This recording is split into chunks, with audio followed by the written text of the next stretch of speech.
Day 3, CareerBoost Initiative by the Instride Pathways Youth Foundation, focused on product design and sustainable development goals. The sections were anchored by our moderator. We had 2 expert speakers share insights on their respective topics on SDGs, along with a UI and UX specialist who has been with us since day 1. Now let's dive into the lectures. Welcome to day 3, yes, of the CareerBoost Initiative for African Youths. Once again, in case you've forgotten, my name is Ololade Adeshri, and I am your trainer for this UI UX design course. UI UX, in case you've forgotten once again, is UI is user interface and UX is user experience. Yes. So once again, like I said, welcome to today's session, day 3. I believe that we've all learned a lot from yesterday's class where we talked about user research and how it helps us as designers to understand the people that will use the product we are designing. Again, product in this sense, we mean digital products. We mean websites, we mean apps, mobile apps, web apps. So those are the products we're referring to. So that was what we talked about yesterday. And we also looked at user interviews, we looked at surveys, we looked at observations as types of user research. And I am sure some of you, I want to believe that most of you, if not all of you, you did the activity, the assignment I gave you yesterday, where I said you should conduct user research, particularly user interviews on maybe family members or your friends, just to gather certain data, certain information on their responses, right, to certain questions that you were going to ask them. Questions like, why do you love this thing? What do you not like about that thing? Exactly. I want to believe that everybody, or if not everybody, almost everybody conducted user interviews yesterday. Yes. Moving on, like you can already see, today we're going to be talking about creating user personas.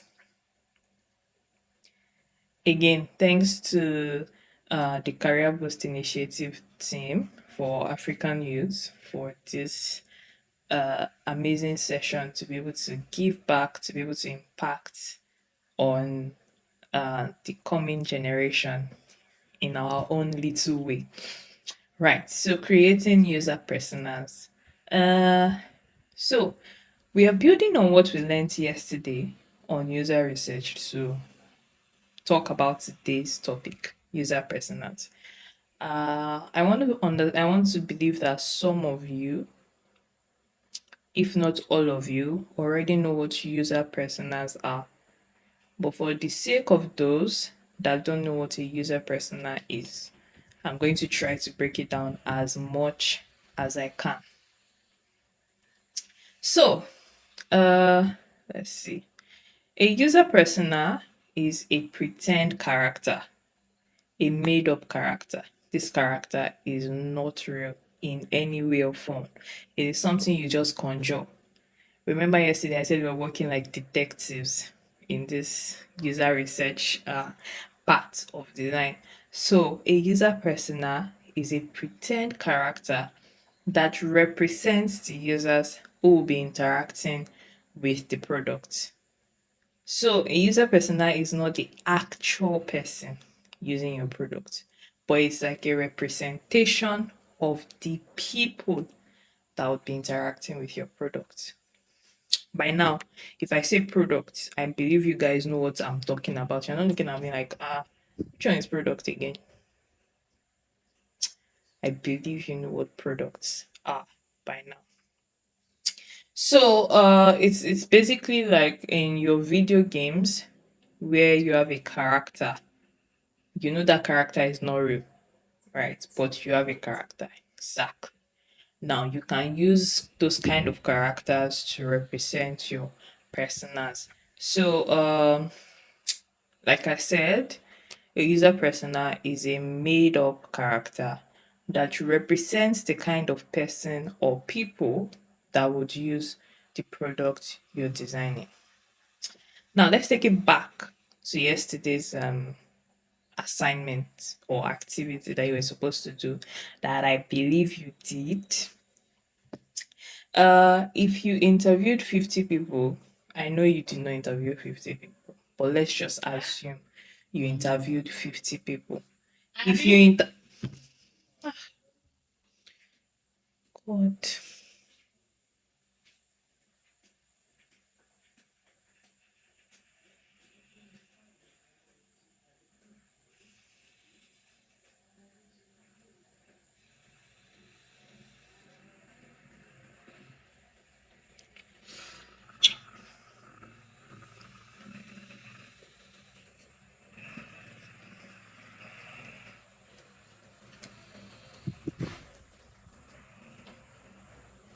So, if you interviewed 50 people, and let's say out of that 50, you have 10 that maybe to question one, you ask them, what is your favorite food?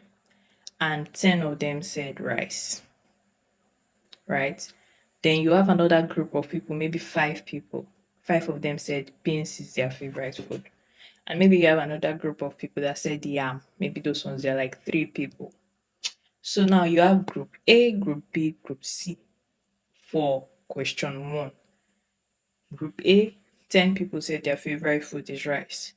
Group B, 7 people said their favorite food is beans. Group C, 3 people said their favorite food is yam. We are going to use a persona to represent each of those three groups. Because obviously I'm not going to sit down and you start telling me about 50 different people that, oh, liked rice, oh, Yomi liked rice, oh, Shola liked rice, oh, Nkechi liked rice. Obviously I'm not going to sit with you and have you go through 50 people, or in this scenario now 10 people who all liked rice, when you can just tell me a particular group of people liked rice, and then you use a persona to represent that group, right? Now you are going to have three personas representing. In fact, let me not go too deep. Let's start with you trying to design a mobile app for people that love reading books. People like me, I enjoy reading a lot, right? But we have different kinds of people that enjoy reading books. If I'm not going to be wrong, we have people that cannot read anything that is not hard copy, that is not paperback, that is not physical, something they can't hold. They would not follow you to read anything on their phone. They always read their books like hard copy. You see them with their novels, you see them with their books. They're always reading hard copy, physical copy. And then there's some people that do not really care. They would read physical copies, hard copies, paperbacks. They would also read PDFs, they would read EPUBs, they would read any version. In fact, they would listen to audiobooks too. As long as it's a book, they do not really care. Then we have maybe another set of people that would not even listen to audiobooks at all. They don't like audiobooks. They want strictly PDFs. They don't want paperbacks. Now, you've already seen that we have different types of people. So, by doing your user research, which you learned about yesterday, you would already understand the needs of each of these people. And now, with this user persona that you're learning today, you can easily focus on each person's needs, right? Now, let's assume that let's say group A, they just want to be able to, maybe the people that use PDFs only, like strictly PDFs, they don't care for audiobooks, they don't care for paperbacks. Maybe those set of people, they just want an app that can help them to track how many books they've read in maybe a week or a year. You'll be like, oh, okay. So I can design something for that. So when you're doing your user research and you realize that the number of people that want this particular solution, for instance, like I said, to track how many books they've read in a year or whatever, are like 100 to 1 people that don't want it. You know that, oh, this is what I have to design for, right? So again, like I mentioned yesterday, without doing all of these things, you might end up designing something that nobody wants or that nobody is going to use. Or you would end up designing something that they would use, but you will miss out on like very important details that you were supposed to cover for. Now, I want to do a little activity before we go on. I'm going to set my timer on for like 5 minutes. Let's say 5 minutes. And I want you guys to think of the different types of apps that you use. Let's say WhatsApp, Instagram, maybe a game, maybe Spotify, maybe AudioMac. Just think of any app, right? And I want you to, as a class, create a persona for a typical user of that app. Now, for example, if the app you're choosing is a mobile game, like a game app on your device, maybe Subway Surf, maybe Temple Run, right? You could say, oh, our persona is a 12-year-old boy named Bola, and Bola loves playing games on his phone. Now, you start thinking, what else can we say about Bola?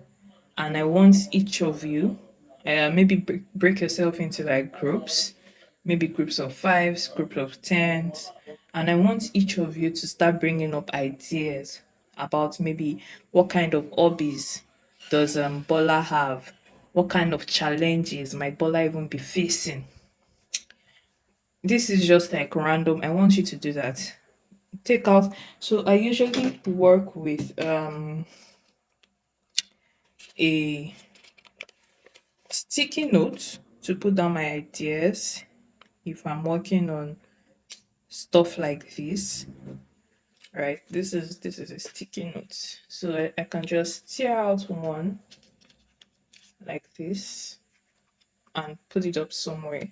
Right, so you guys can use your maybe pen and jotters.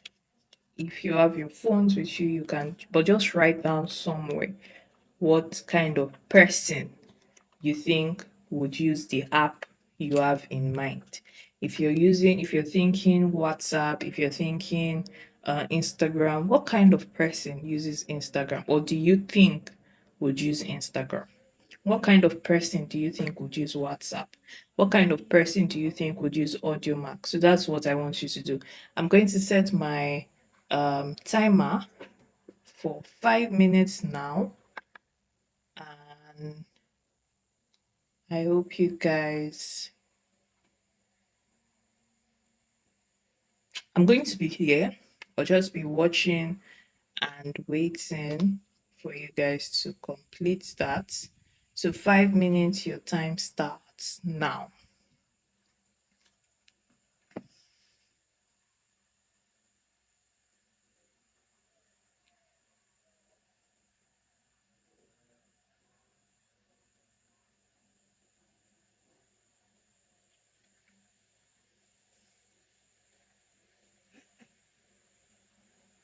Remember, you are writing a list of the apps. I want you to, let's say, 2 apps. Each group, 2 apps. Think of any 2 apps. There are a lot of apps outside these days, a lot. So just think of any 2 apps right now, and I want you to create a persona for a typical user of that app. If you're using Instagram, what kind of person do you think uses Instagram? What is their age? What are their hobbies? What challenges do you think they would have or they might be facing? Why do you even think they use Instagram? I'm just using Instagram as an example. So think of something like that. And yeah,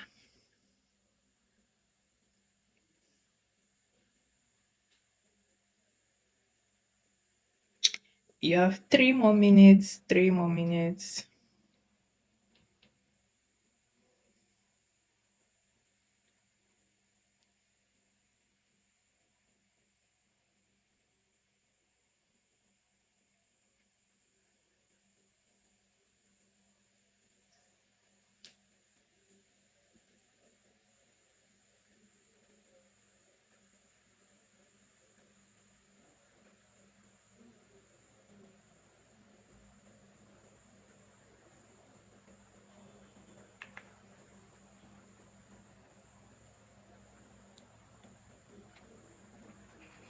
3 more minutes, guys.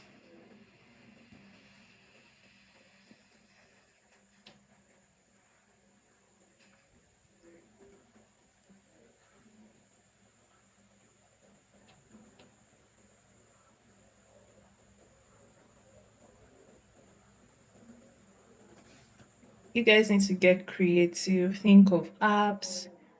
You can think of websites. Just think of digital products that people use every day and just come up with personas. Start thinking like designers already, right?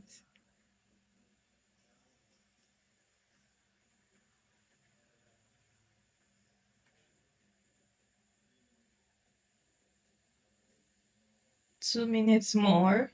2 more minutes. 2 more minutes.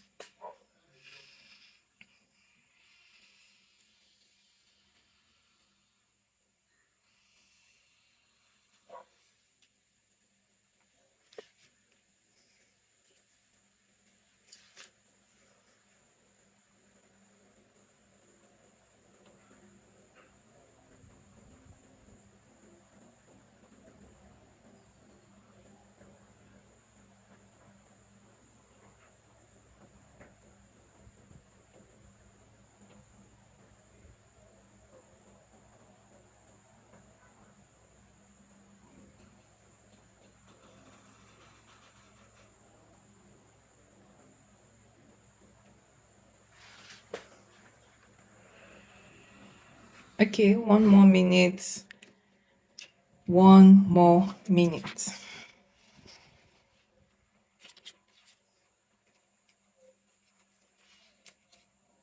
So just write what kind of person you think uses the products you're talking about. Remember, two products, maybe two apps, maybe two websites. If you're using Facebook, if you're using Subway Surf, if you're using Audio Mac, just make sure it's two examples, two apps, and then have one persona for each of those platforms that you've chosen.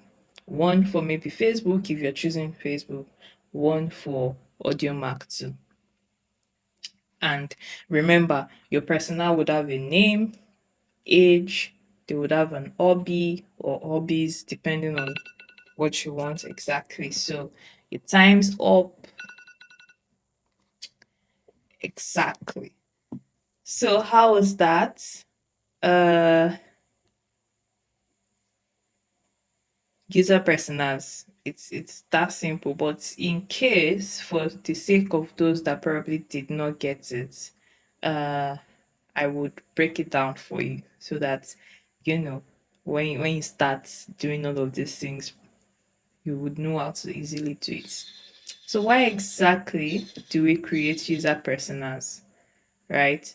Uh when you're designing something, again, it is very important for you to know who you're designing it for. Remember, we did user research yesterday. And if you don't know your users, you would end up designing things that are either unnecessary or you would even forget to design the things that are very important to these people.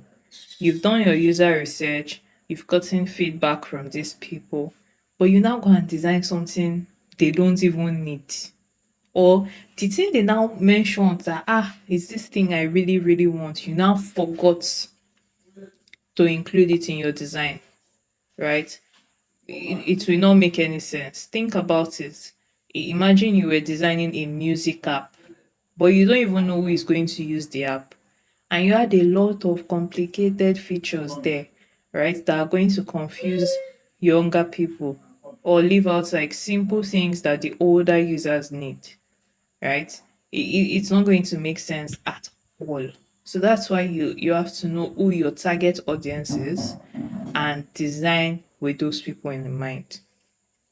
So a user persona is going to help you to remember who exactly you're designing for, and it will help you keep your focus on the on like solving the right problems, so that you're not designing something and the problem you're solving for is completely different from what your user personas even want in the first place. So every time you make a design decision, you're thinking, in our case now, like I mentioned Bola earlier, you're thinking, would this thing even help Bola? Right? Remember who Bola is? The 12-year-old guy that loves games. Like, would this thing help him to get a better experience? That's what you're thinking. Now, let's move to this part. Now, this is a part I really love. This is one of the user personas that I designed some time ago. I will try to zoom into this. Let's see if I can. Okay. So from this user persona, you can see that my user persona is Funke. Remember, this is a pretend character. Nothing about this person exists. Maybe there is a Funke somewhere, I don't know, that is all of these things. But when I was coming up with this persona, I was doing it based on the data I'd gotten from my research. Now, Funke is a 28-year-old lady, as you can see from her picture. Again, just a random picture of a female on all of this, one of these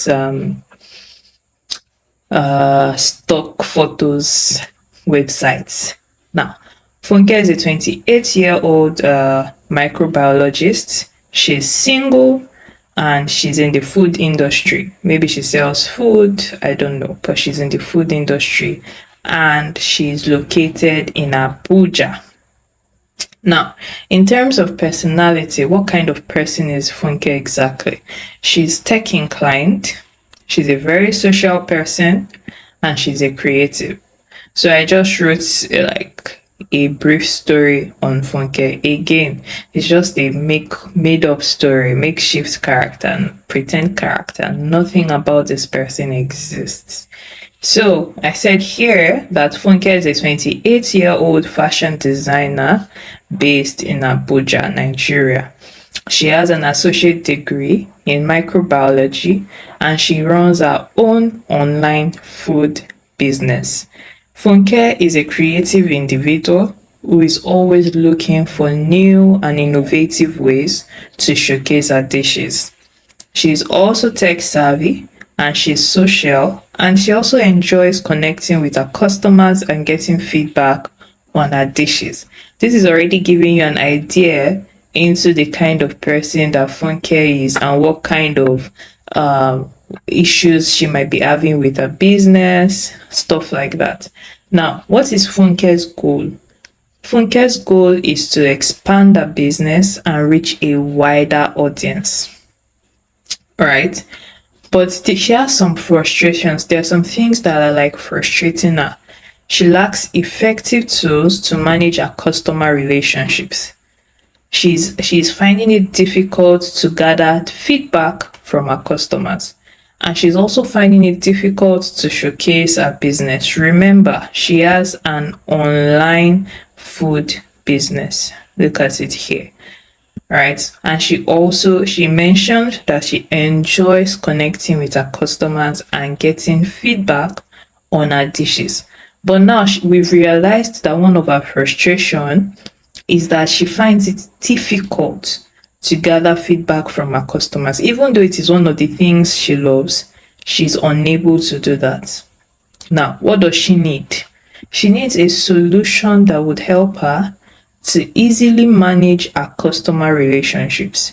A solution that will help her to gather feedback from her customers.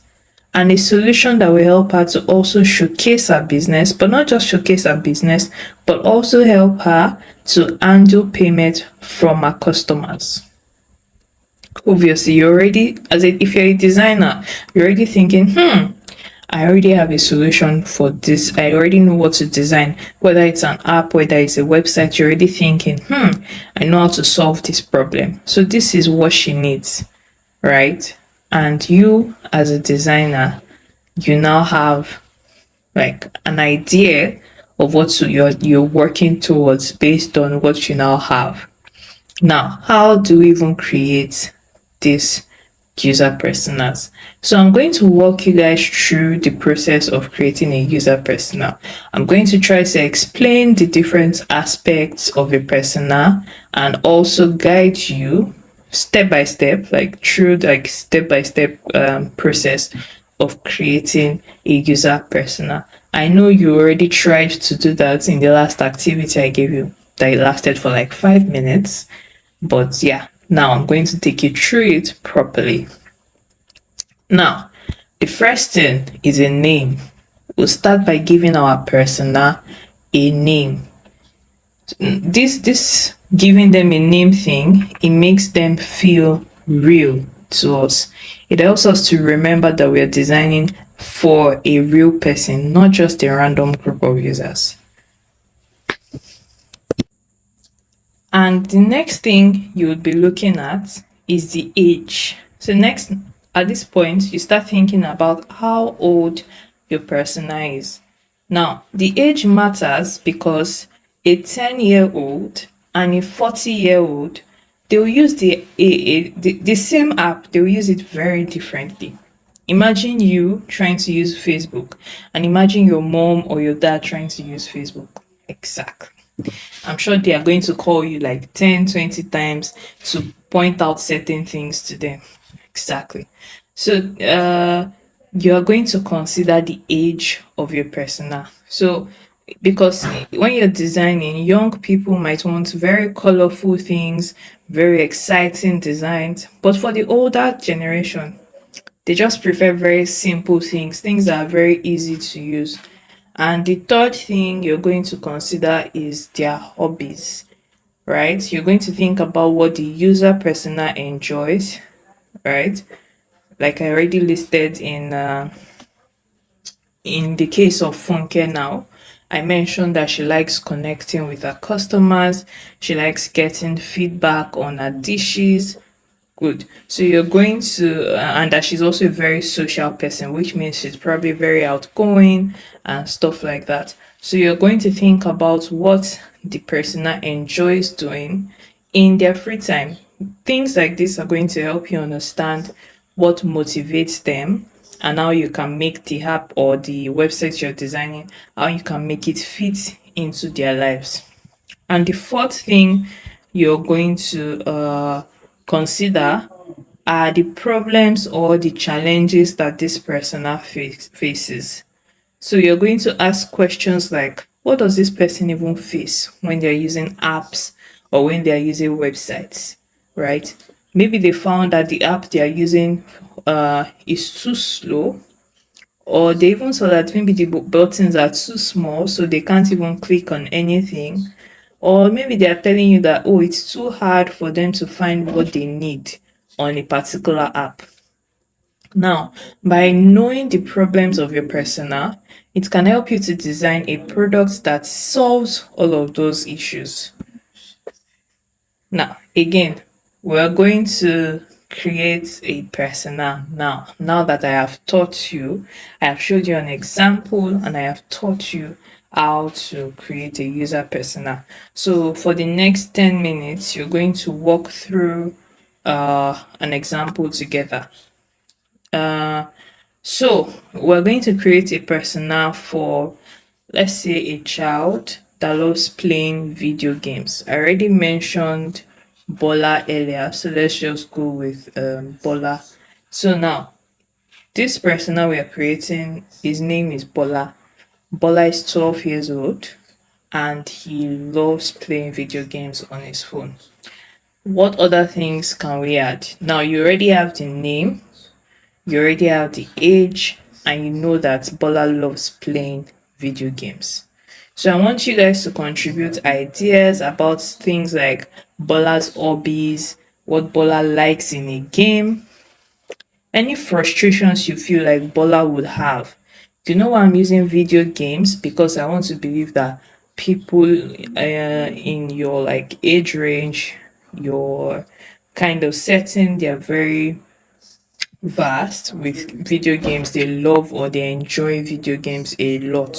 So I want you guys to use work with that in mind when you're coming up with frustrations that Bola would probably have, right? So for instance, if Bola would, maybe it's possible that Bola would get frustrated when ads pop up in the middle of a game or she wants or Bola wants a game that will be able to save his progress. Imagine you're playing games and then the next time you come, you have to start from like level 1 because the app did not save your progress from the last time. Exactly. So I want you to think about what kind of personality Bola has. What are the goals that you believe that Bola is working towards? What are Bola's frustrations? What do you even think Bola needs? And what motivates Bola?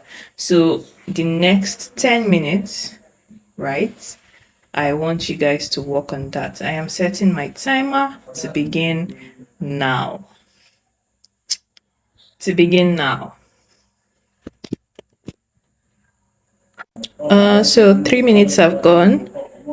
You guys, I hope you're doing everything needed. I'm just going to be quiet here and, wait for you guys to finish this thing for the next 10 minutes. Or, in fact, I'm going to turn off this so that I don't distract you guys. I want you guys to be able to think, go back into your mind, think properly. 10 minutes. I mean, you have 7 more minutes now. 7 more minutes now, if I'm not wrong. Sorry, 8 more minutes to come up with your user persona. Remember, everybody, we are all working with Bola now. Everybody. So I want to see the individual thinking process. Just write it down in your jotters. As designer, there's nothing like I'm putting it in my memory. Please write it down. Put it down. Thank you. All right. 10 minutes has gone. Now I believe that you guys have finished coming up with your personas. I would have loved you guys to present maybe a couple of you, but I'm trying to work with the time to make sure that we don't exceed the time scheduled for this session.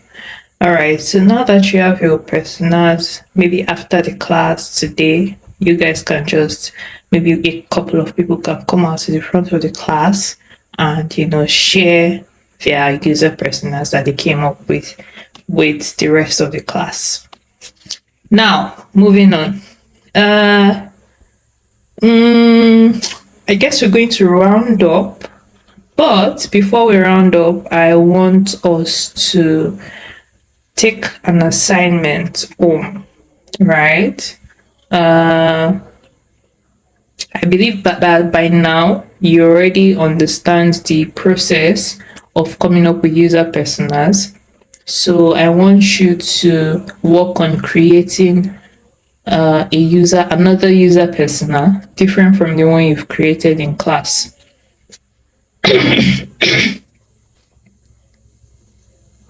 So you're going to create a user persona for someone that uses a music streaming app. What is a music streaming app? These are apps like Spotify, like AudioMac, like Tidal, apps like that. Those are music streaming apps. So you're going to be designing you're going to be coming up with a user persona for someone that uses a music streaming app. So I'm just going to help you again, remind you of the steps that you have to follow to come up with this, to come up with a user persona, basically, just to refresh your memory. So what's the first step? You're going to start by thinking about the kind of person that would use this app. Right? You're going to write down their name, you're going to write down their age, you're going to write down some of their hobbies, right? So I want you to come up with 2 personas for for people that would use this music streaming app. So for example, you can say, the first persona is Ada, and Ada is 17. She's 17 years old and she loves listening to music while doing her homework, right? That's the first step. Just start by thinking about the kind of person that would use this music app. Then, like I said, you write down their name, write down their age, and some of their hobbies. So I give you an example with Ada. Now, the second step that you're going to follow is to think about the kind of music that this person likes. Is it going to be hip hop? Is it going to be Afrobeats? Is it gospel? Is it Fuji? Just write it down.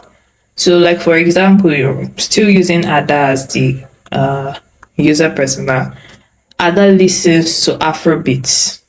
Ada listens to hip hop whenever she's hanging out with her friends. Just something like that, right? And then the next thing you're going to do is you're going to think about what kinds of problems, what kind of challenges do you think this your persona might face when they're using a music streaming app, right? Remember Funke in my own user persona over here.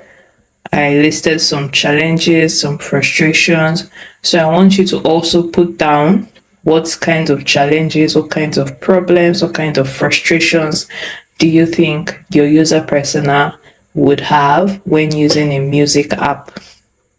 Could be maybe the app does not have the latest songs, or maybe they even find it hard to come up with a playlist on that app. Those are like different frustrations that they could possibly have. So I want you to come up with frustrations, problems that this person could probably have, because remember, those are the things that are going to like direct the trajectory of design of the product is going to go, right? So yes, that's the assignment, the activity for today. Please, when you're doing this, be creative. Think about, let your mind run wild. I don't know if that's a good word to use, but please let your mind work properly. Be creative. Remember to think about real problems that this kind of people might face. Do you understand? So I believe that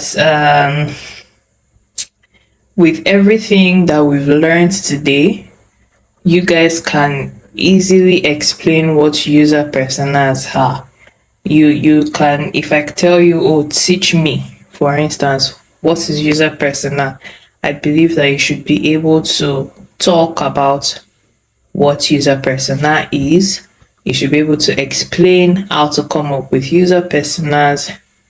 And I also think that I believe that today you've also learned that your user personas, they help you to focus on the people that you're actually designing for, the people that are going to use your product. So by creating these characters, right?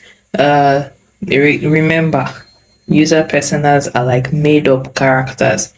They are pretend characters. So by coming up with these characters that represents these users that you're designing for, you can make sure that you're designing something that actually fits their needs, that will solve a problem that they actually have, that will solve a challenge that they actually face. So please remember that every time you make a design decision, you're thinking about your user persona. Have them at the back of their mind. So like I mentioned Ada, for instance, earlier. I'm thinking, this thing I want to put in this app, is it going to add, is it going to help Ada?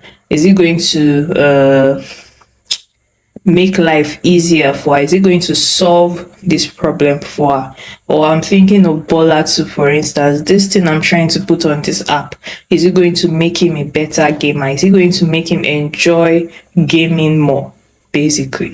So please remember to create this personas. Maybe when you get home, could be after school, in your leisure time, your free time, but try to come up with a user persona from whom you can pick.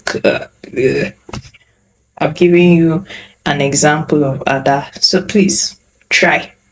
See you guys tomorrow. I should do a preview of what we're going to be talking about, but no. See you guys tomorrow. I hope you've learned a lot from today, day 3, as you're on your way to becoming UI UX designers. Enjoy. Hi everyone, my name is Blessing Ochunogor. Just a quick introduction of myself. And first of all, I would say I'm very happy to be doing this with over 100 high institutions here in Nigeria, discussing and talking about SDG and as it relates to manufacturing. Like I said, my name is Blessing Ochonogor. I have expertise in food and quality safety management system. I'm a certified lead auditor for these management systems, and I am into full-time manufacturing as a quality and food safety professional with almost 10 years experience in the business. So today I'm here to share my expertise on responsible production and consumption. We focus on SDG 12.3. 12.3 talks about we cutting down the per capita loss in food across the food value chain. We believe that a lot of food is being lost from farm to fork. And then how do we become responsible enough to know that this shared natural resource can, you know, go around by ensuring that we monitor, evaluate, and prevent losses along the food value chain. So today we are here to go on a pilgrimage on responsible production and consumption, not just for food, but every part of natural resources that we convert from raw material to finished product. So that's why we are here to take this journey on responsible production and consumption. The United Nations, in her wisdom, knows that the global hunger is on the increase as human population increases. So there needs to be a mitigation plan on how to ensure that these natural resources, which do not just refill or refill themselves, is being monitored, evaluated, and ensure that everybody comes to the point where we are not just producing, we are not just consuming, we are producing healthily, and we are ensuring that these resources are sustainable over time. We don't want to be those set of people who will produce and then the next generation have nothing to leverage on. So this is why we are here to take on this journey on responsible production and consumption. But I'll be a little bit focused on the responsible production and consumption for food because that's the industry I have a bigger expertise on. So let's go on this journey together. Problem statement. According to the United Nations Development Programme on Sustainable Goals, 22% of greenhouse emissions are generated from the food sector. This may be based on agricultural activities and other industrial practices, which is about converting raw materials to finished products. In the process of you converting raw materials to finished products, a lot of gases are being emitted as discharge into the environment. This in itself is a big threat to human existence because as much as these gases are being emitted, lives are being threatened. And then another problem statement to consider here is food loss. 1.3 billion tons of food has been discovered to be wasted yearly. Is that not a big problem in itself? Because the Sustainable Development Goals of the United Nations also aims at achieving zero hunger. But you cannot achieve zero hunger when you have a lot of post-harvest losses and losses along the food value chain. So what we are trying to say here is how do we monitor, control, eliminate, or reduce the amount of losses we have during production? How do we reduce the amount of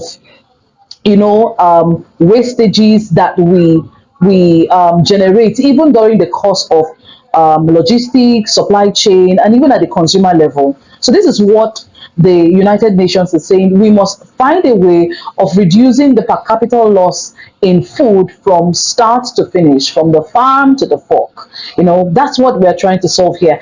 And then 40% of the ocean is affected by pollution. While we are trying to keep up with food production, while we are trying to keep up with manufacturing, we tend to while we push for industrialization, we tend to cut down trees, we tend to increase our agricultural activities when it comes to fertilization, when it comes to other big activities we do just to sustain life. While we are doing that, we generate another problem to be solved. because water, erosion, rainfall will always push down some of these chemicals we use for our industrial work into the water bodies. And remember that we have life underwater, which we call biodiversity, and this life underwater tend to keep balance in our ecosystem, and it serves as even food for we as humans. So when we continue to threaten this life underwater by excessive pollution, excessive fertilization, increasing the pH of these water bodies, it makes life underwater threatening. And it's even making some of the species that exist underwater to go extinct, So these are concerns to be addressed. Also, we say 80% of wastewater goes into water bodies without adequate treatment. In industrial activities, one of the big waste that is being generated is wastewater.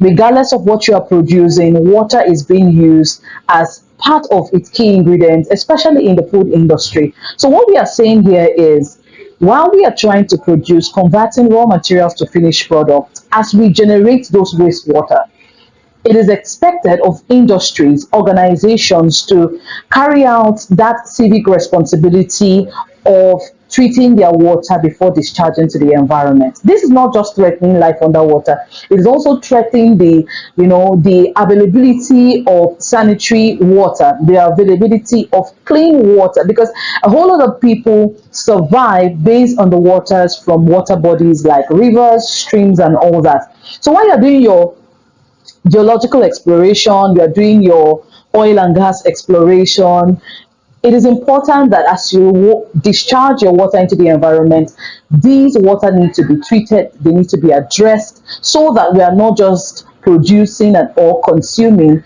We are responsible enough to say that life needs to be sustained all through. So these are some of the concerns, statements of problems that the United Nations Development Program have been able to identify. So now, what is, because when we say responsible production and consumption, you need to understand what is production in itself. You understand? So production is in simple terms, is we trying to convert raw materials to finished products that can be used, consumed, or utilized by the end user. Now, in production, the first thing to consider is the nature of the raw material to be used, because production is more of garbage in, garbage out. What you give into the system is what the system will give to you. So the nature of the raw material to be used is very key. The state of this raw materials, the conditions that they find themselves, the conditions of this raw material will determine the output. So if at that level of trying to purchase, we do not manage our raw materials based on storage conditions, based on recommended temperatures, based on trying to manage that supply chain. If we overstock, these could also lead to a high level of wastage even at the raw material level.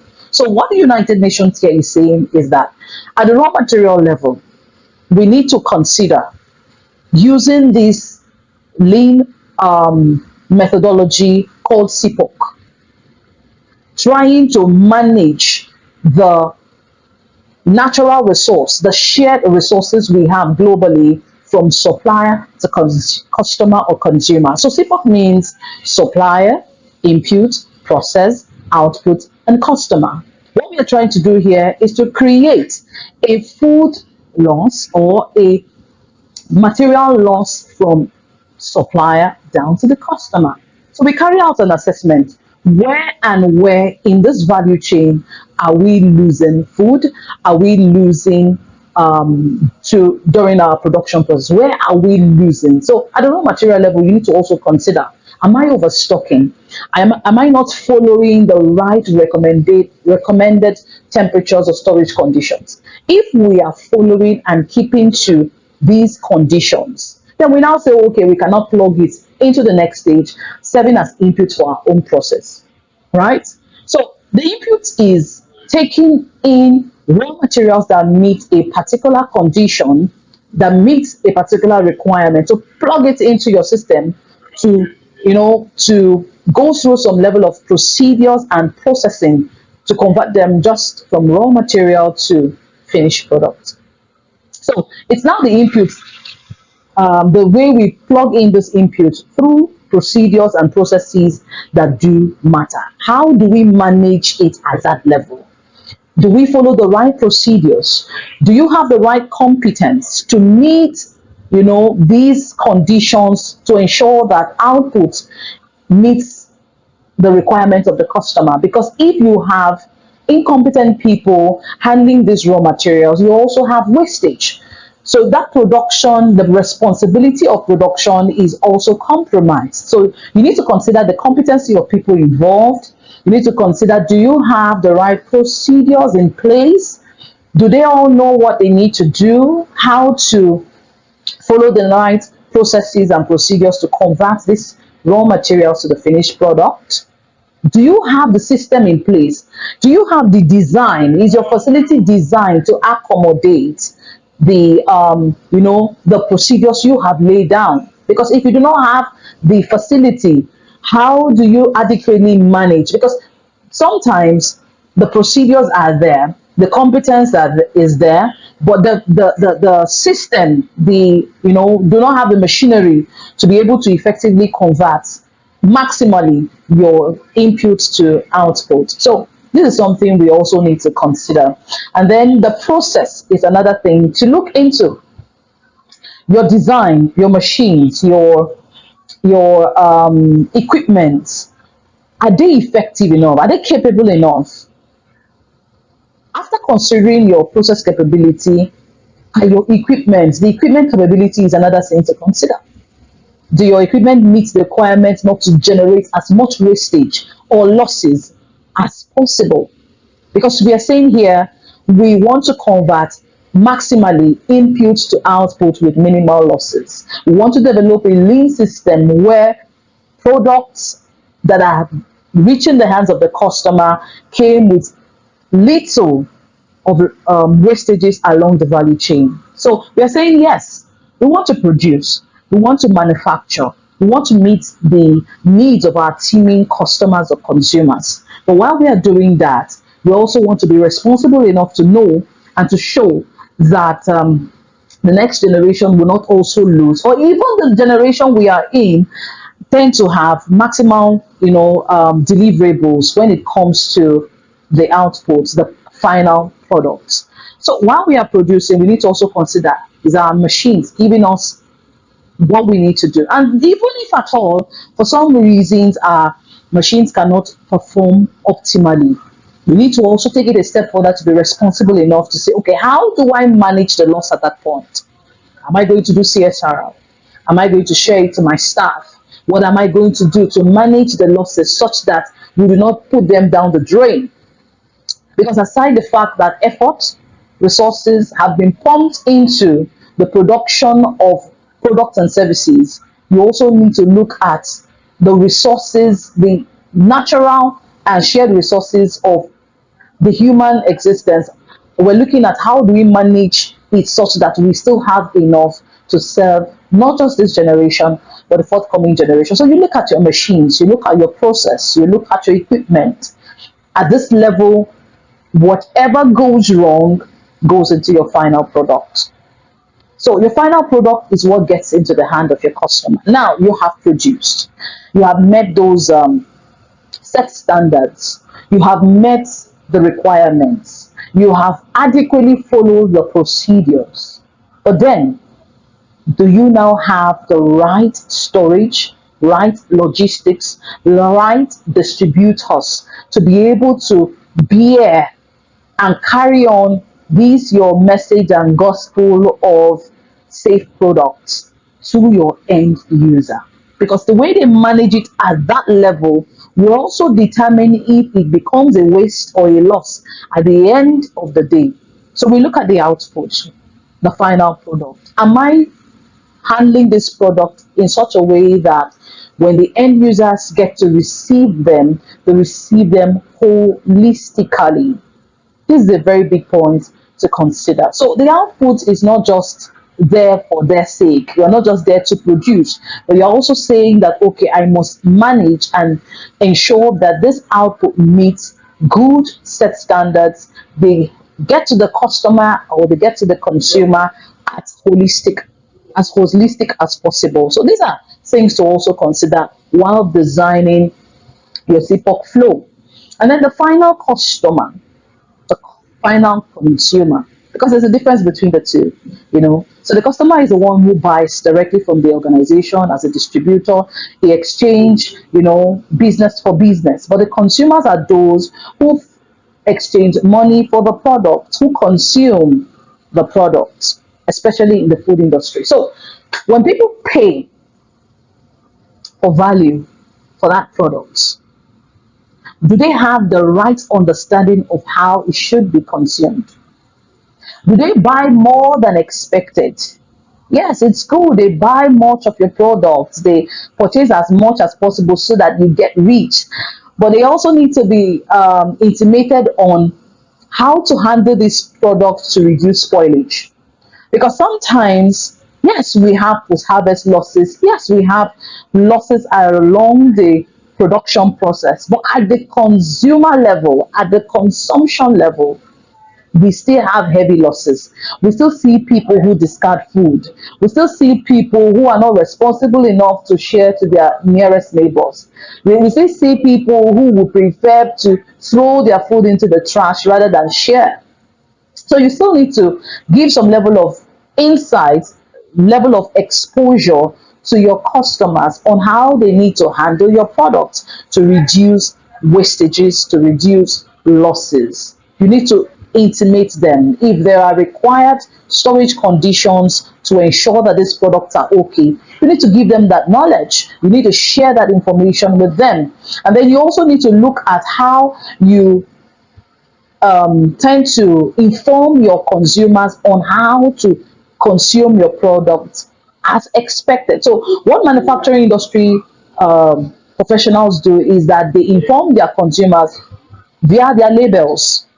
So, on the labels, you see keep in a cool, dry environment, keep away from children, use it in this step, that step. So they give you the procedures on how to even consume that product in a best way possible. So this is one way to inform them. You can also inform consumers or customers via jingles, via social media, via marketplace surveys, and then you go to trade and then you inform your consumers on how to best handle your product, because if they don't handle it well at that point, you're still going to have a lot of losses. What we are trying to preach here is how we reduce, we recycle, or we even reuse materials such that we don't have to go back. And so sometimes what is necessary for organizations is that even at the output level, you generate some level of waste that you can still plug back into your system. Okay, your customer generates some kind of wastages, they bring it back to you, and then you handle it in the best way possible. So you also need to look at how do I manage every stage of the process. If at the output level I generate waste, can I still plug it back into my system such that I manage waste? So take for example, you have a a company that is into baking of sausages. At the output level, okay, there are some issues with the products. Can I still plug it back in? Can I create standard operating procedures to help me manage it even at the input level? Can I still plug it back into the system to minimize the waste? At the customer level, can I retrieve from the customer and still use it as an input for my process? So these are things to consider such that we can reduce waste at every point. And those that I know, okay, I cannot manage within my means, can I do CSR? Can I give it to my staff? Can I be generous enough to share with other people and other organizations? So having produced well, having converted raw materials to finished product, we will now look at mitigation, implement a system where we have little or no losses.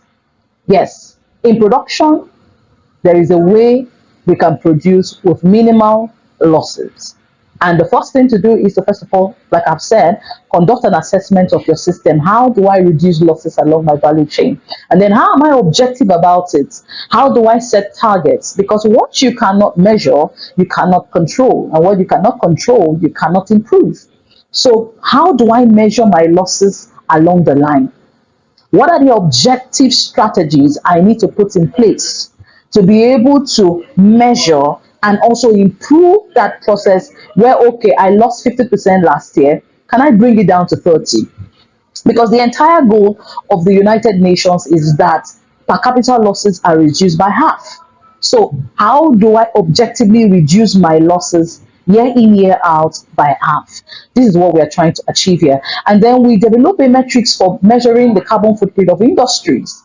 We said already and established already that industries, tend to emit a very high GHG emissions. So we need to establish a metrics for measuring the carbon footprint of industries. Every industry should be responsible enough to measure their carbon footprint such that they can be able to improve. Like I said, you cannot improve what you do not measure.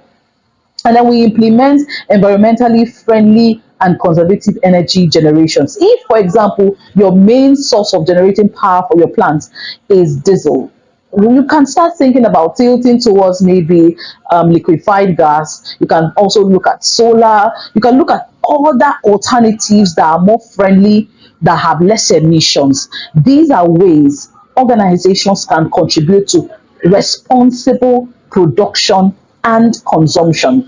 And then wastewater from industrial activities should be treated and recollected. As an organization, you need to be responsible enough to know that your waste is not meant to be dumped on others. You need to look at, okay, how do I recollect that waste? Yes, water is abundant. We have over 78% or over 70% of the world covered in water, but it's not for us to waste because the access to potable water is a very, very small fraction. So we're looking at, okay, how do we collect our wastewater, treat them, and then reuse where possible. This will help us to manage our shared natural resource, which is water. We need to manage that cycle. We need to manage that practice. We need to manage, recollect, and treat where necessary, and then where possible, we recycle. If you have materials that are recycled, that's why some of these regulatory bodies are head bent on pressing organizations to go to recyclable materials, materials that are more biodegradable. So where possible, you reduce. You cut your waste by half, and then you use recyclable materials, materials that are more friendly to the environment, and reuse where necessary. If there is a position or a way you can reuse. So, for example, those that are into bottling, they use what we call returnable glasses, such that you use glass more than once. So, this in itself helps us to manage waste, helps us to manage losses. If we can implement these mitigation plans, we can say that the world is ready for responsible production and consumption. Thank you for having me, and do have a wonderful time. Bye.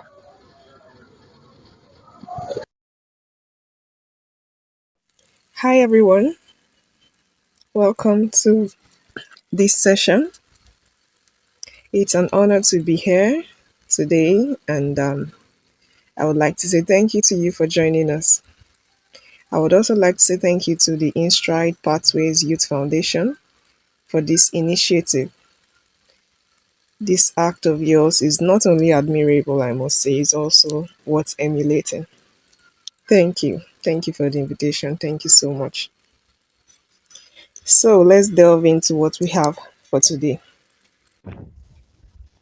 I'll be speaking on the Sustainable Development Goal number 8, which is decent work and economic growth.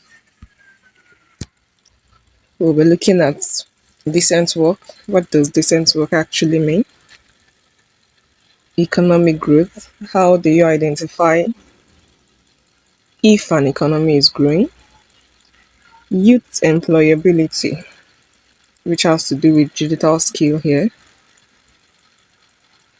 Then we'll also talk about why you need a digital skill examples of digital skill, areas of application of such a skill, and lastly, how to discover a career path.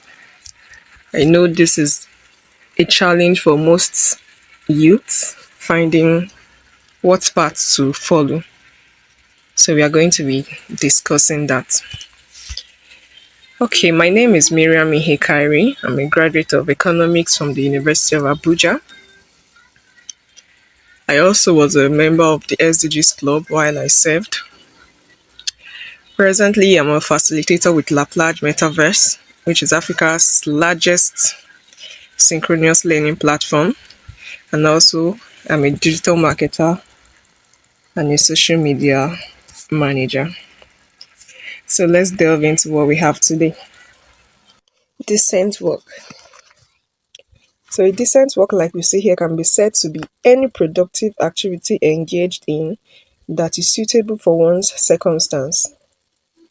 It is a job that is appropriate to certain occasion. What this is simply saying is that as individuals, we are different. We are faced with different challenges at different points in time in our lives. So the job that helps you accommodate those challenges at that point in time in your life without struggle, with ease, that gives you that liberty to be able to strive gracefully through every circumstance in your life, that job can be said to be a decent job. Hence, our advocacy of this sustainable development goal, decent job, and economic growth. Next, we'll be looking at economic growth. Economic growth can be said to be the growth of a country or region's productivity, which is measured with respect to the value of goods and services produced. We can say that this is also actually linked to the standard of living of the citizens within the country or within the region. Research has shown that the gross domestic product, which is GDP growth of Africa is expected to average a 3.8% and 4.2% in 2024 and 2025, respectively. And this is higher than the projected global average of 2.9% and 3.2%. This tells us that the continent of Africa is actually on a fast growing path. It also tells us that there are still opportunities that can be bet from this progress. So stay tuned and be part of the growth. Yeah, some of the ways we can experience growth or an economy can experience growth. I will just list them out. We see better government policies. Policies of a government can actually make or mar the growth of any economy. We see the educational standard. We see increased production of goods and services. We see the fair prices of raw materials within the region. So we know that where a country is experiencing growth and the sustainability of that growth, then you should know that more opportunities for the birth of more economic ventures just lies in the path. We'll be looking now at youth employability, digital skills. It's so interesting. I don't know why I so much love to talk about digital skills. Well, we are all youths here, and I don't think it would be wise for any youth in this age not to have at least one or two digital skill, because this is like the lifeline of the world at this point in time. There is virtually nothing you do now that there is no aspect of digital or there's no aspect of it that doesn't use the digital skill that is around us. It's here it says UNESCO defines digital skills as a range of abilities to use digital devices, communication applications, and networks to access and manage information. Truly, digital skill at this point in time in our lives and in the world is something that can never be overemphasized. We all need a digital skill. Yes, here are some reasons why we need a digital skill. Number one, here we see increased productivity and employability. Where you have a digital skill, you could do more with less time. You could do more with you could do more than what you do within the same time frame and even do it better.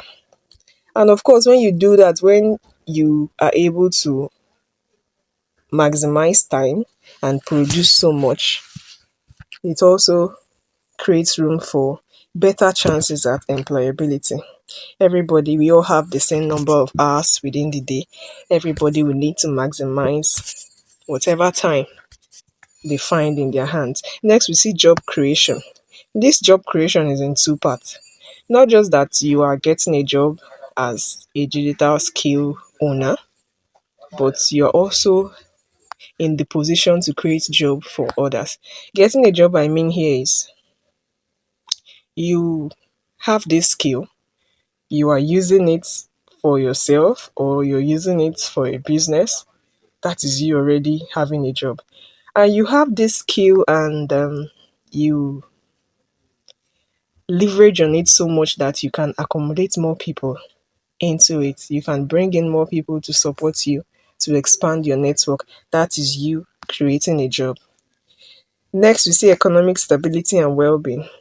This is not just economic stability in general, but we also see your own personal economic stability. You're able to meet your needs, you're able to live a standard life, at least at the least of it, you're able to live well. And then we see the ultimate global digitalization. Like I said earlier, the world is going digital. It is going, you just have to come up, you just have to step up and catch up with this digital race that is going on now, because the world is not waiting for anyone. Everything is fast changing. In, let's say, in like let's even say 10 years ago, little would we even know that there could be something as AI, where virtually no question you have that cannot be answered. And I would like to state here that we shouldn't be afraid of AI. AI is not, there's a notion that AI will take the jobs of a lot of people. As true as that might be, I wouldn't want that to be something that scares you. I would like to see it as something that should motivate you to go and learn this AI. I see AI as an assistant to help me do better at whatever it is I do. So I don't see AI as a competition. I don't see AI as a threat. Let me put it that way. I also want us all to see AI as an assistant, as a help, as a partner in this journey of digitalization. Because trust me, we all need it. We all need to learn it. We all need to stay up to speed with how the world is getting digital so as not to be knocked out of the race. Yes, indeed. I hope none of us get knocked out. So, next, we'll be talking about the sustained economic growth and economic development. We already talked about economic growth. So, you need a digital skill in order to help the economy at large. This is actually talking about the economy at large in growth and development. Yeah, here are a few examples of digital skills. We see social media management. This is where you could manage a business page online, Facebook, LinkedIn, Instagram, whatever it may be. Either you're managing your own business page or you're managing for a business who hires your services as a digital skill owner, as a social media manager. Then we see content creation. There's no job, there's no economic venture at this point in time that doesn't need content. Everyone needs content. Content is what pulls the traffic. Content is what attracts the public to your page. Is what builds your brand. It's what generates the leads. So yes, as a good content creator and content marketer, that is a skill that will not only make you feel highly productive, but it also would bless your pocket. It will pay your bills. Next, we see video content. The interesting thing about video content is that it's engaging and very easy to consume, unlike PDF and blog posts. So, video content actually drives more traffic. It captures the viewer even way more than an engaging caption. Next, we see email marketing. Email marketing is also engaging and also for retaining customers and also for running campaigns. We see search engine marketing. This has to do with that is SEM. This has to do with being very crafty and getting engaging keywords that actually captures the search of a customer, a potential customer. When a customer is searching for a product or service online, you have the right keywords already upgraded to your business page. So your business page is one of those that pops up when the customer clicks on the search button after typing in their query. Next, we see data analysis. So what data analysis does is that the information you get from your pages, your business site, how do you use those informations? That is what data analysis helps us with. You get to know what posts attracted the greater traffic, what was the reason for that. You're able to analyze the various factors that must have led to that. Whatever post didn't drive so much traffic, you want to read through that content again and know what is it in this content that actually made the engagement low, that actually made the post not to drive so much traffic as expected. So basically, data analysis has to do with the informations you get, the feedback you get from your posts, from the reactions of customers, and how you use that feedback. Next, we see strategy and planning. For strategy and planning, it just has to do with the overall use of tools, of apps, of softwares in marketing, whether they be tools or just applications or basic software, basically created and built for marketing. The knowledge of using them.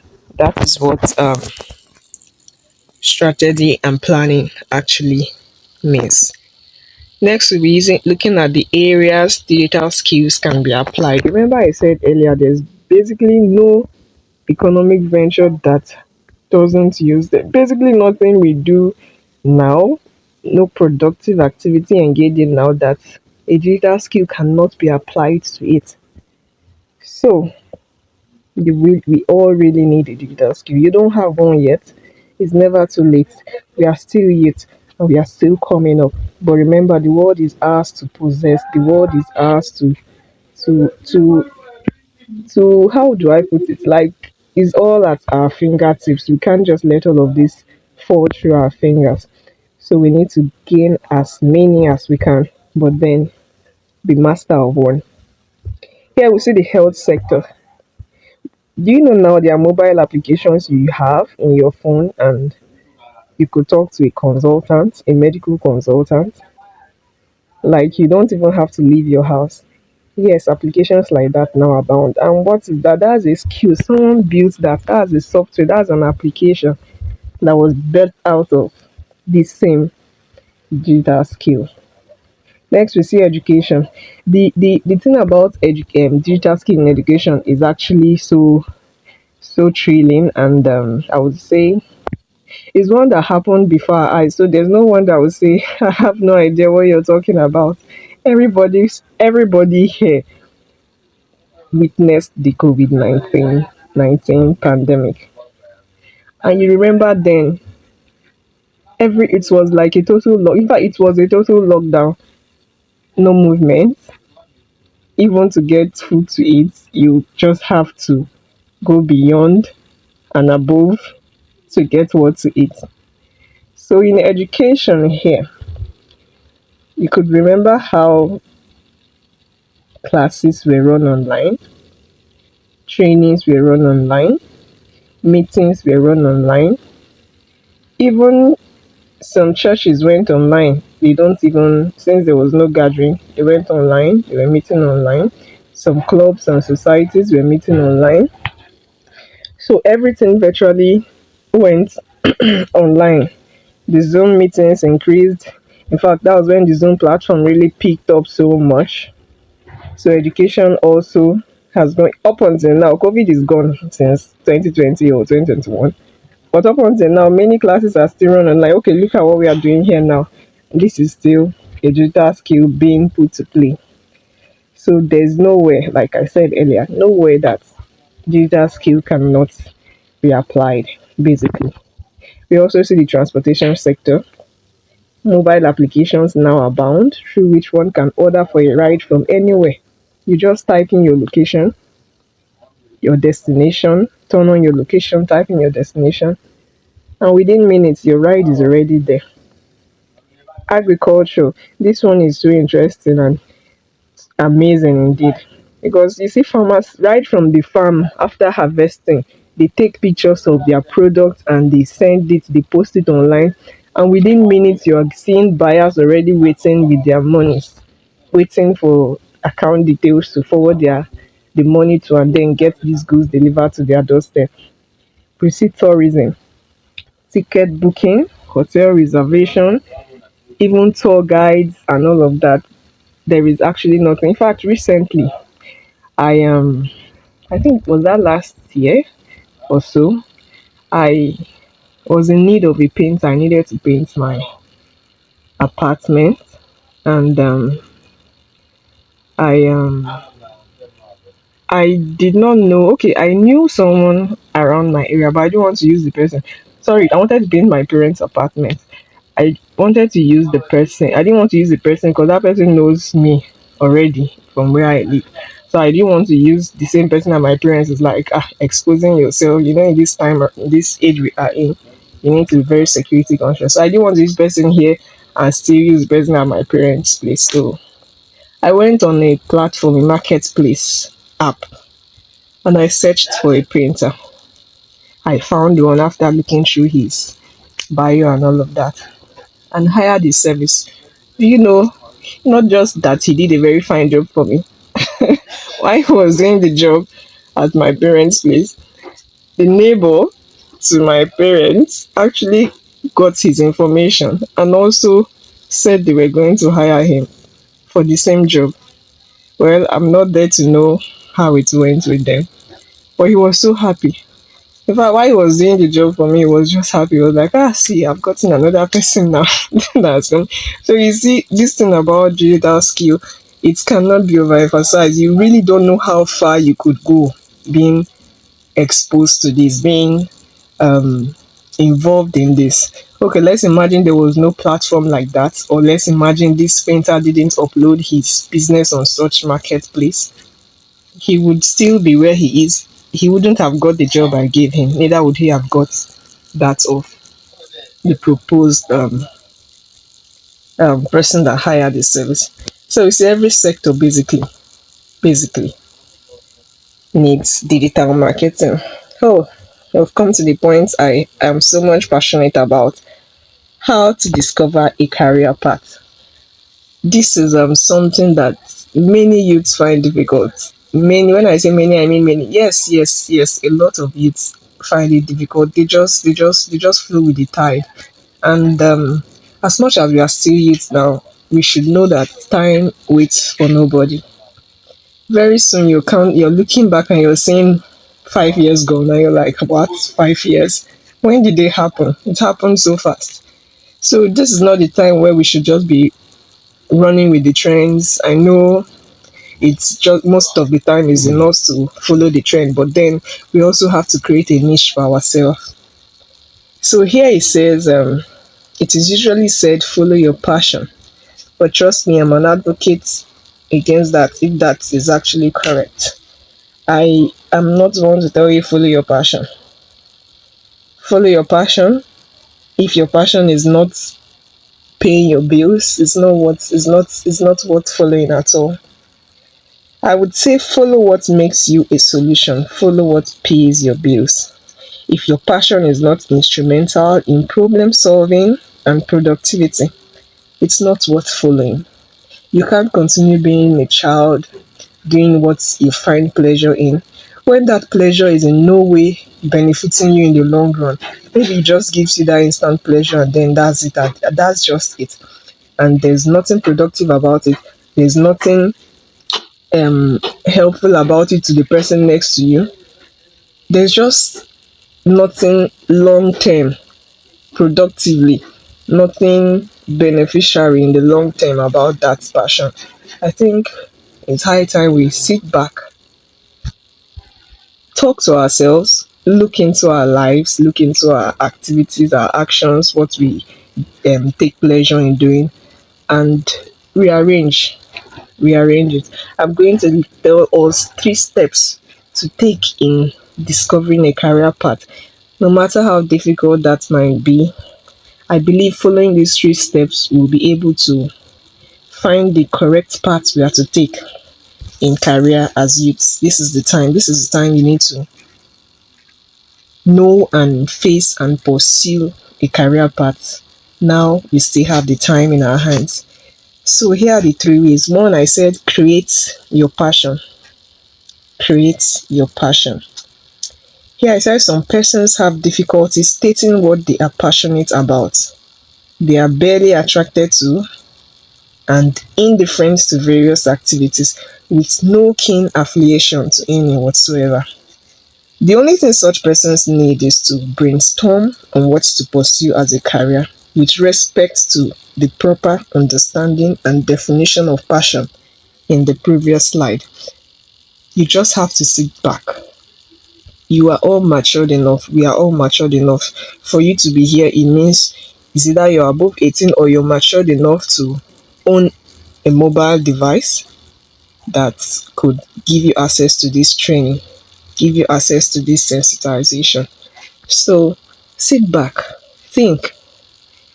We all have the resources around us to guide us on understanding ourselves, understanding what it is life is all about. So this is just the time for you to sit back. For people in this category who basically are very indifferent to anything, there's nothing that really thrills them and all of that. Yes, there are people like that. There's nothing wrong with you. You just have to sit and brainstorm. Think about your future. Think about the kind of life you want to live. Do you just want to live every day as they come? Do you just want to live, okay, we leave everything as it is, we leave everything, some people say we leave it in the hand of God. As much as you leave it in the hand of God, God has also given us the choice to make the kind of life we want to live. He has made everything available for us to decide what path to take. So sit back. Are you in this position? Are you in this category? Just give yourself space, give yourself time, clear every form of distraction, whatever it may be, because there are a lot of distraction now for us. A lot. When I say a lot, they are just enough is already in your phone. Holding your phone in your hand like this is already enough distraction. Not to talk of when you find the distractions around you, invitations here, and all of that. So what we need to do here is to give yourself space, separate yourself, think. Think deeply. Even if this will take you an hour, if it will take you 2 hours, I believe we can all carve out some time. Even if it means you doing this at night when others are sleeping, give yourself that space. Give yourself that responsibility and that opportunity. I call it an opportunity to look at your life, sit back, picture it, picture the kind of future you want to have, and think of what it is you can do to lead you to that future, what it is you can do at this time to put your feet on the path to that future. No matter how difficult it will be, trust me, if you don't get it the first day, if you truly dedicate at least an hour to this deep cogitation, you don't get it the second. Trust me, before you do this up to 3 to 5 times, there is no way you would not find something calling to you, something within you being birthed. Then the next set of people is those that are passionate about a lot of things.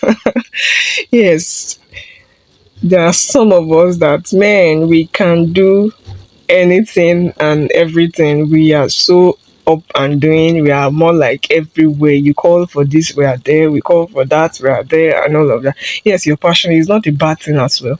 You're passionate about a lot of things. You are intrigued. You are fascinating. You are. You just want to be out there. There's nothing wrong with you at all. But you see, you can't chase everything at the same time and get them all. For people in this category, I would say choose your passion. Trust me, if you really sit back and think about all these exciting things you love to do, you must find a lot of them, not what's following, not what pursuing. So you just have to sit back to like the first category of people and think to see which of these things that are so thrilling to me, which of them could actually give me the kind of future I want. That's future of ease, of financial freedom, of um how would I put it? Of living the good life. Let me put it that way. Our definition of good life obviously might be different. So you also have to look into that. Your kind of good life, what is that you could be doing at this point in time that would help you get to that good life in quotes which you already picture. I hope you understand what I'm trying to say here. So you have to decide on one at a time, pursue that particular one, acquire it notably. When I say notably, I mean acquire it to the zenith, be a notable person, be a key figure, be a go-to guide on that particular field before you set out for another. That's if you have more than one passion you would love to pursue. Pursue it one at a time, pursue, acquire before setting out for another. Then the third thing we have here is nurture your passion. Whatever it is you have finally created, for those in the first category who are very indifferent about things around them, and for those who have to choose their passion, those who are passionate about a lot and have to choose, this is the common factor. Nurture your passion. Pay attention to it. Give it the needed time. Give it the energy it needs. Give it the support. Give it that concentration. Give it that. So just see it as a plant you're trying to grow. You plant a seed today, and trust me, I think I did a little gardening yesterday, and even this morning when I went to look at the garden, I was looking at the area like, has it grown? You can see the passion in me. Like, I really want to see, would it survive? It's my first time trying out this plant on this soil. Yes, this particular breed, let me put it that way, or species. So I think the last I did of this, it wasn't exactly this breed. So it's my first time. I went out this morning, I looked at the two spots I planted those, and I'm like, "Ah, okay, it hasn't grown." So what I'm trying to say here is you can see the passion even in me talking about it. Like, I'm just excited within me. You have to give your passion, or the yes, your passion in this case, following our definition, the proper definition of your passion. You have to give it your time. You have to give it your attention. Give it the support it needs. Give it that energy. Let your heart be on it. If your heart is on it, you find yourself going back to it, improving on it, making it look better than what it was yesterday. You find yourself really called into it, like there's a calling, there's something igniting in you about it. So give it the needed attention, give it all it needs to see it grow. So these are steps to not only make clear your career path, but would also help you define your career path. Because as you follow these steps, as you follow it through, you find that you're fine tuning it. Yes, at the beginning of your career, the path you choose as a career can be a very broad one. But you see, as you follow it, you're nurturing it, following the basic procedures and nurturing, you begin to see that you begin to fine tune that career path. possibly you find yourself ending up at a particular niche in that field, in that career field that you have chosen. So that way it makes it easy for you to even thrive better, because now you are more concentrated. You are not just scattered around in the field or in the path you have chosen. There is a lane left for you, a lane particularly set out for you, which you have obviously understood that this is the path I should follow. Oh, thank you so much for this time. Thank you for staying up until this time. I'm so excited to have reached out to you, to have spoken to you about SDG goal number 8, decent work and employability. I do hope what we've talked about here would not just end here, but will also keep resonating in our hearts and our minds, so that we put in the needed efforts to see that we come out better than what we were while we're listening to this, and what's come out to be what we actually expect of ourselves. Thank you so much. Once again, thank you to InStride Pathway for this opportunity. Bye.